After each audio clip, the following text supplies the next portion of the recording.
Joining us on the line right now from CNBC, our good friend Larry Kudlow. How are you, Larry? Good, thanks. How are you? Well, it's good to have you on. Look, you know, we always turn to you for financial stuff, but, I mean, you're also a very savvy political operative.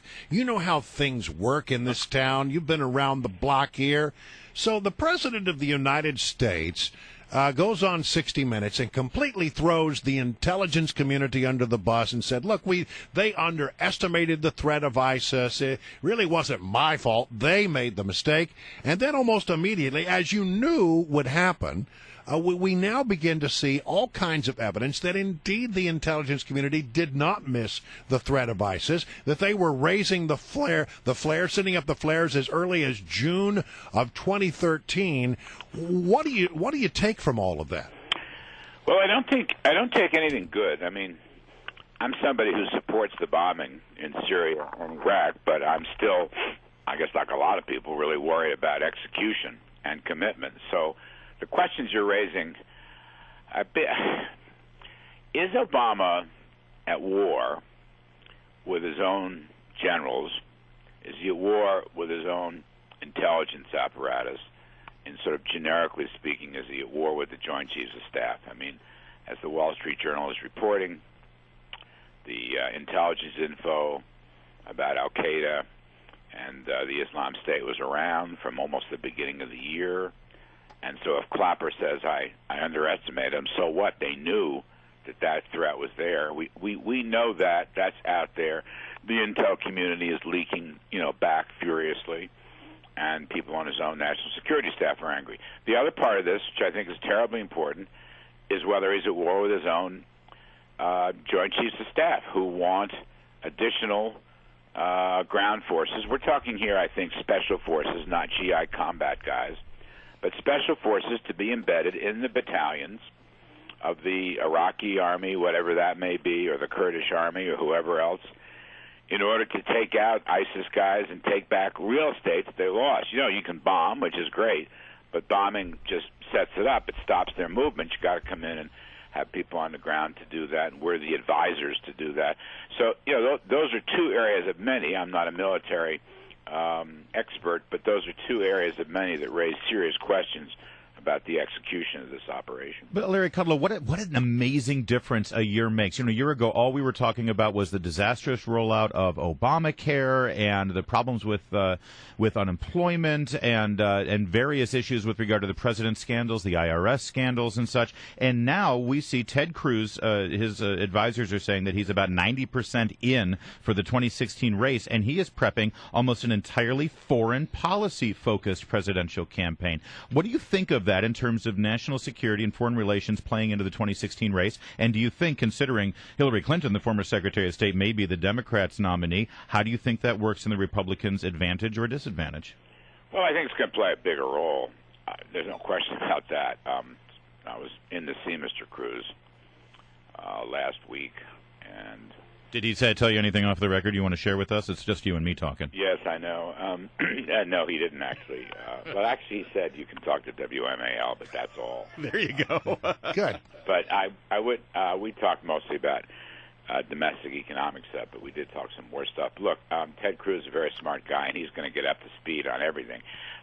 I would just say, before we get to 2016, let's look at 2014.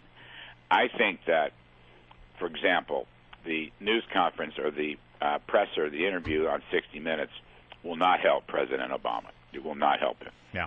I think for the reasons you're raising. And, Americans watch that show, and it gets a lot of ink.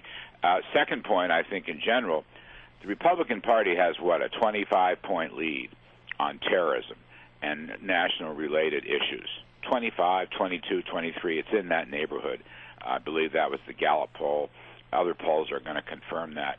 So my point is, in a lot of these close Senate races, which look like toss-ups, the foreign policy angle is going to really favor the Republicans. It's going to really favor and in fact, it's going to favor the Republicans whether it's said or unsaid. In other words, I don't know out there. There's no united Republican message, regrettably, incidentally, on economics or foreign policy. But I think people go into the booth, they're going to vote for change. They're going to vote for checks. They're going to vote for checks, and I think it looks like that may be translating. Sure. I noticed in a couple of races, most notably the Joni Ernst race in Iowa. Wow, yeah. She's pulling away, and I think down south in Louisiana, the Republican is pulling away. Bill Cassidy. I wouldn't be surprised. Oh, in Colorado also, the Republican is pulling away. Cory Gardner. So there's a lot of things going on in the world, and it's hard to measure it. But I have a suspicion that the failure to execute and commit, the questions that are being asked, it's almost like you mentioned the rollout of the Obamacare, which was such a catastrophe, and did the unbelievable thing of having people forget the Republican shutdown of the government. It's almost like the rollout of this war, this ISIS war, or this ISIS response, may be having a similar impact on the body politic.